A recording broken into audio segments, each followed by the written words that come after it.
Hey YouTubers. All right, hey, there's a whole lot of videos online about how to work on your transfer case on your 2000 and whatever Chevy Silverado, and a couple on how to get in and out. I'm not gonna go over all that. I'm just gonna give you guys a shortcut that I haven't seen mentioned. All right, and it really helped me. I'm doing this by myself, not in the best of shape, bad shoulders. And this thing isn't too heavy, it's just awkward. It's awkward to get in and out the front differential. This is a 2005 Chevy Silverado. All right, one thing I did to make it really easy, 4 bolts. Take off the steering linkage completely. You know, you undo it from the idler arm, from the pitman arm, and from each hub there, and that opens up all this space. And you don't really realize it until you start to roll this thing out, is that your yoke is way over here, and you have to like roll it out to get out. And with the steering here, I guess you can do it. Some videos, some guys talk about turning the wheel all the way to the right. I tried that, and I finally just said screw it, and I just took it out, and it made it just practically fell out. It was so much easier. All right, so that 20 minutes to undo the steering linkage and just pull it right out, and be sure to set it the exact way. That's what I did. I just set it down the way I pulled it out so I could put it right back in.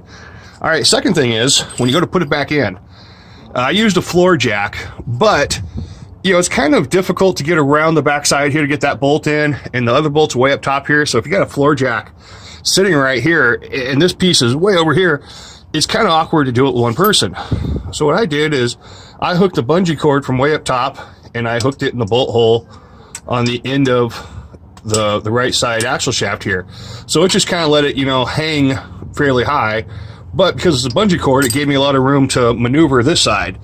And then I just jacked it up to the point where I was able to put a small 3/8 bolt, yeah, about 3 inches long, into this side, and that just kind of held that in while I rocked it up to get to the bolt that's up top here, which you can get to fairly easy. Because once you get the one bolt in here and you got this hanging by a bungee cord, it kind of holds itself there. You can pull the jack out, get underneath here, and get to where you need to be. And once you got the top bolt in, then you can bolt these 2 bolts up kind of loose, and then this one here, you got to come from the back side, you know, which is, if you're working from the front on the ground like I am, is the furthest one. Yeah, it's just a little difficult getting there. You really can't get an impact wrench in there. At least I don't have a impact that, well, not right here, but I got it done.